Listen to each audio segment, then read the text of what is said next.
Hello, everyone, and welcome back to God of War. We're gonna go on with the plot now this time, so hooray. We're gonna climb that mountain again. It is a very nice looking mountain. The depth of field, I think it's called, is pretty convincing. Although the way that waterfall just faded into existence as we got near it was a little off-putting. You try to compliment. At least it wasn't a like, Hinox. Never mind. At least it wasn't a Hinox. Don't forget, like Hinox they just spawn like right in front of you, right? Don't they? Like you get close enough, they just kind of fade in. It's because Breath of the Wild spawns in the environment at low res long before any of the moving creatures within it appear. So the monsters in general appear like at a reasonable distance away from you, but the Hinoxes are so big that the reasonable distance everything else spawns in at isn't so reasonable anymore. So yeah, it just kind of springs up out of the ground, asleep in front of you. The only reason it's not super annoying is because they're always asleep when they do.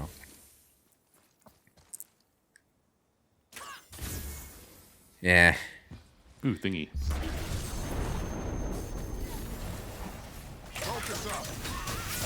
This has seriously given me, like, Doom flashbacks. I mean, kinda, yeah.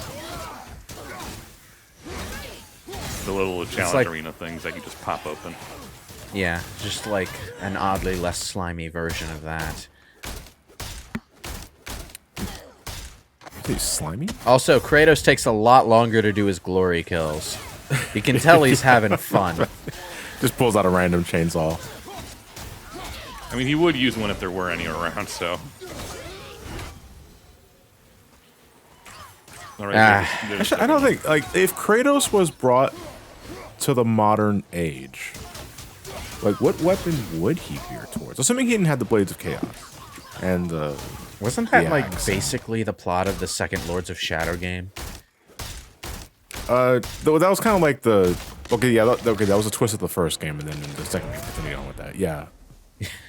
But... well, what weapons can you use in the second Lord of Shadow game? I think he just used swords. I'm not sure if he ever got his combat cross back, though. Did he? I don't know. I never played it. It was kind of mediocre. Like, not halfway as good as the first one. Like, with Lords of Shadow 1, it was pretty clear, like, they had a vision for what kind of Castlevania reboot they wanted to do. And then they sort of changed track with the second one to try and tie it in with a more deliberate Castlevania feeling. Well, that's because the first one, people were like, this isn't Castlevania enough. But that's always, like, the issue you have whenever you reboot. Because, like, if you're doing a reboot, it should be relatively expected that things are going to be different, but... Like, how different is... If you go too different, it just stops being that thing entirely, and so why'd you bother? Well, the results, in the end, was just that the second game kind of felt watered down to me. Like, they did all this in-between stuff, too, to try and tie it in with Castlevania. Like, the Mirror of Fate side-scroller game, which was like a 2D Castlevania, but not really. They brought in the Belmont Vampire Hunters and Alucard... and all this stuff that is completely irrelevant to the second game. Just so that they could say they have it in their universe somewhere. It was really cheap.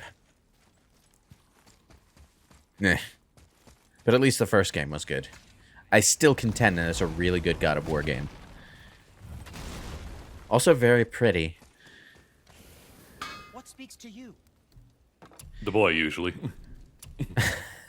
Yes, you smart ass. I mean, to be honest, in retrospect, I actually really liked the direction that they were going with Lords of Shadow. The twist that the Belmont you were playing as ended up being Dracula was also kind of cool. Certainly more interesting conceptually than... Walter. Fucking... When you put it that way.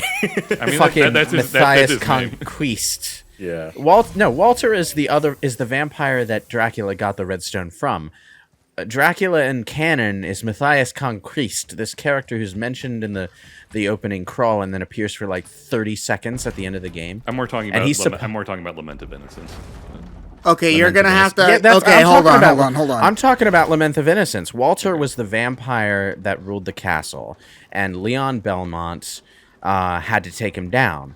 But this whole thing ended up being organized by Matthias so he could steal the vampire's stone of immortality and become a vampire himself. So at the end, Matthias Conquist becomes Dracula, and Leon swears to oppose him, and they're supposed to be like friends, but you never actually see them interact with each other outside of the scene where Matthias betrays him. So the whole thing just kind of doesn't do anything for anybody. And it's like, if you're gonna give Dracula a backstory, you could at least make it 1/10 as interesting as the backstory he already had in Symphony of the Night. Okay, so you But- need. Okay, we're gonna need to like roll back for a little bit because I never played any of these.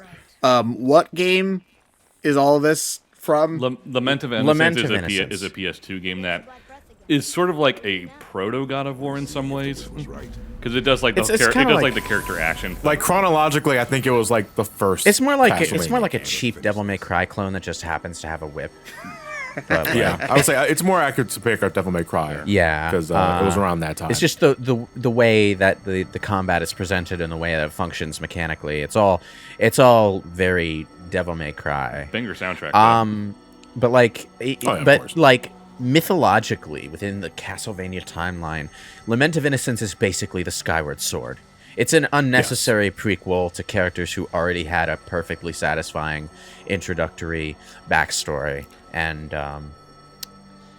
the only thing it really tells us in the end is that the Belmonts came from a place, and Dracula has really bad luck with the women he chooses to marry. Surely I won't strike out the 86 type. I thought like, that there the was plot- like one of the DS or Game Boy Advance ones was like the origin of the vampire killer whip and stuff No. like that.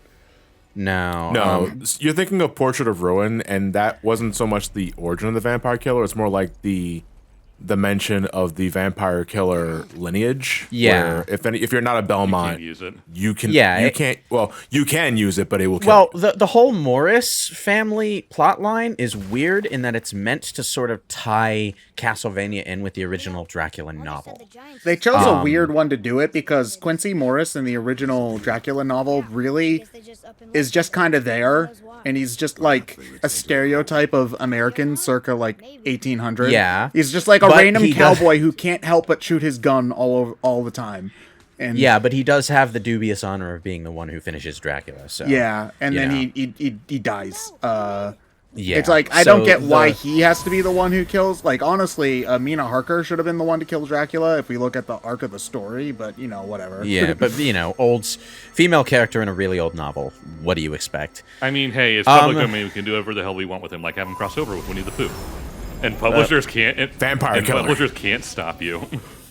Yeah, but yeah, Sweet you know, Jesus, Winnie the Pooh, that's Belmont. not honey. You're entering the public domain. Oh, Bala, here comes Dracula. But you know, if you're gonna try and tie Castlevania's lore in with the original Dracula novel, I think like the only successful attempt at that has been the Netflix show.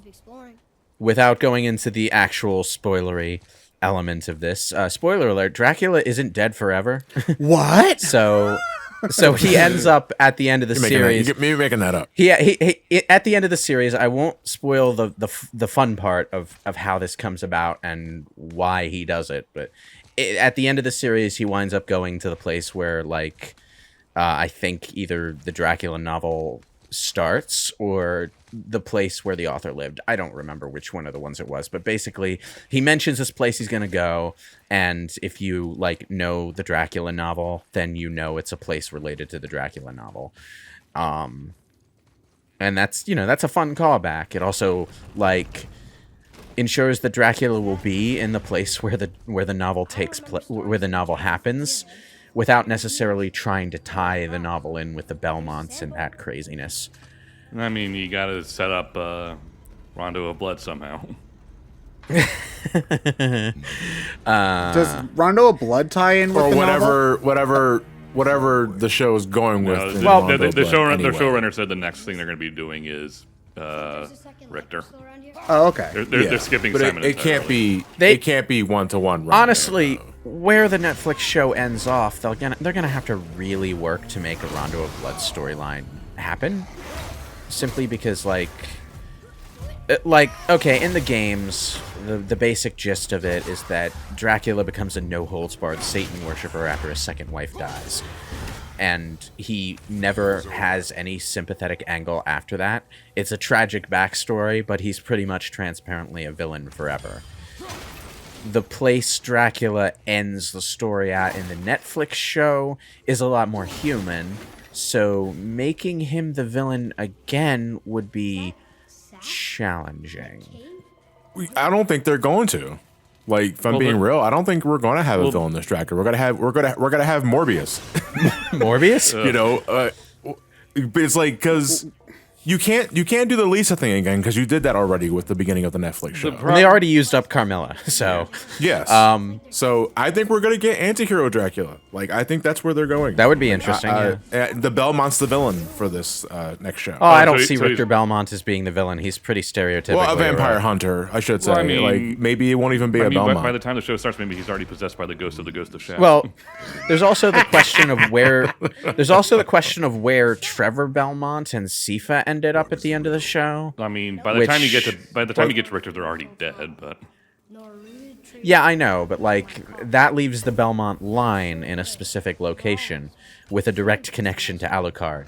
So it would be difficult to imagine a situation where the Belmonts became too much of a problem. Sifa and Bring back Sonia Belmont. Sifa, the Bellanades and the Belmonts are separate in the games, right? Like they never hitched up. It's more than implied that Trevor and Sypha still did get together at some point.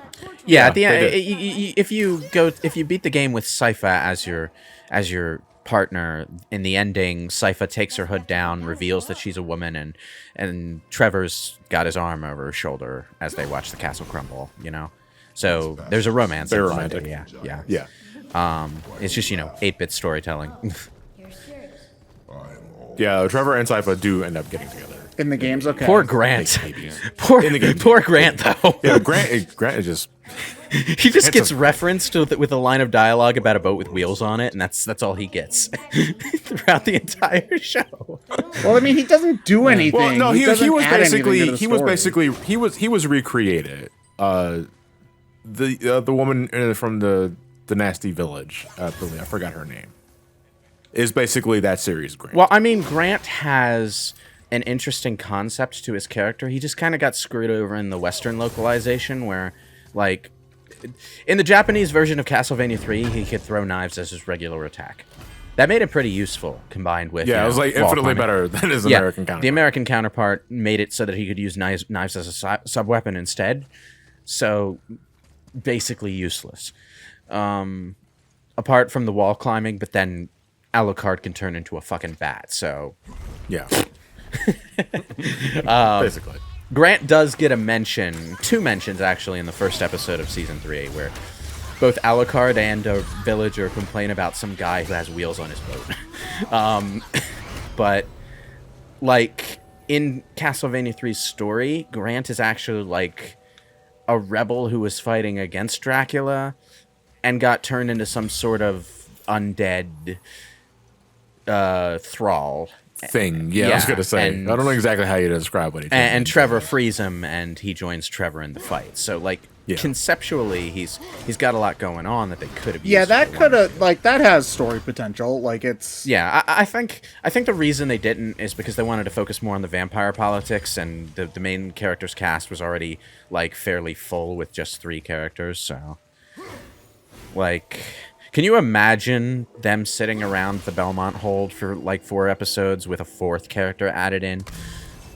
That would have just been frustrating. also it would have probably stink too in there, because Trevor never showers, Alucard's dead, and Grant, if he's a zombie thing, he probably smells terrible too. Also, Is Alucard dead? I don't think Alucard's dead. Also, when I think about it, Grant's story doesn't really fit in with the take on Dracula that they did, because the version of Dracula that they went with is this sort of ground down, super depressed.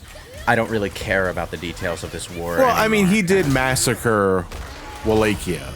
Well, you could have just had. He did, but he wasn't really paying attention to how it was going on. He got a bunch of hirelings to do it for him.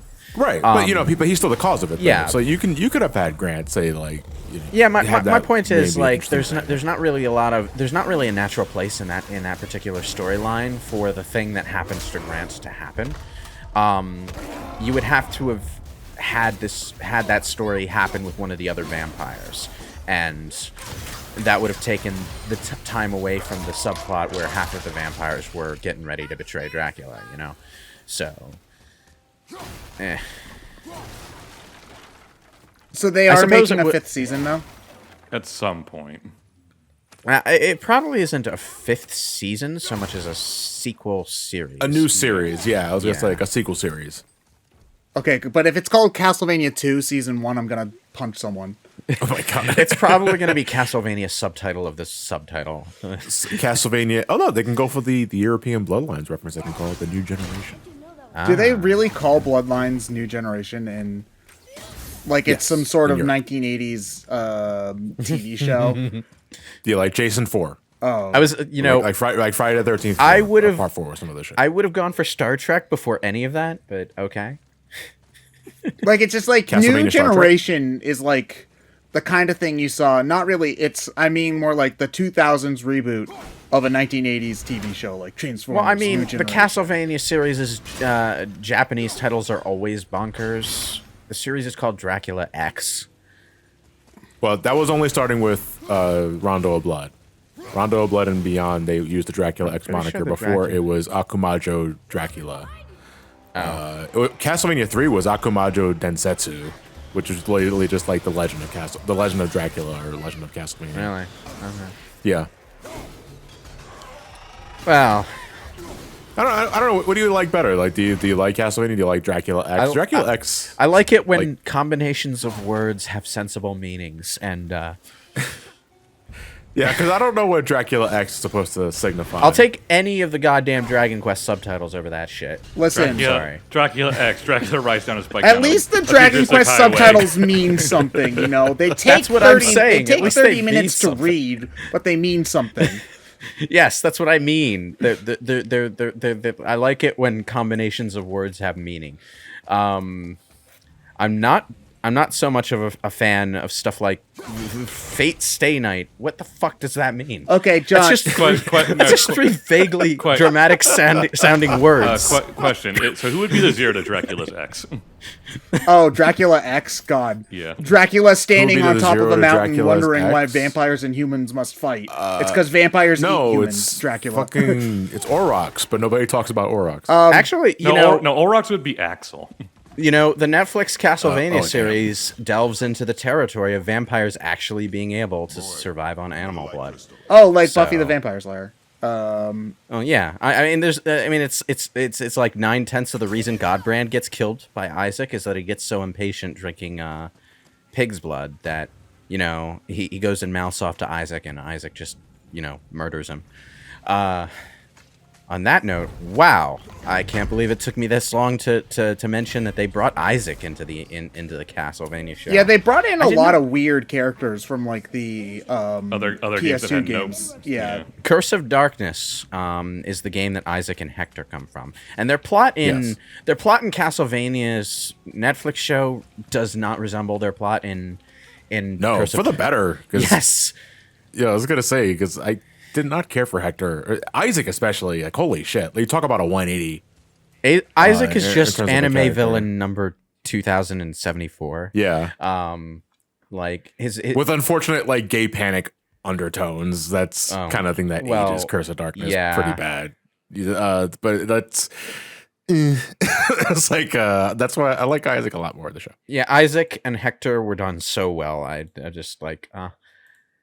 Wow, it's the kind of thing that makes me think, I'll trust these creators with anything. Yeah. Even my firstborn son. What? Oh, okay, cool. Oh god, that's why the Probably vampire killer had to go to the Morris family, isn't it?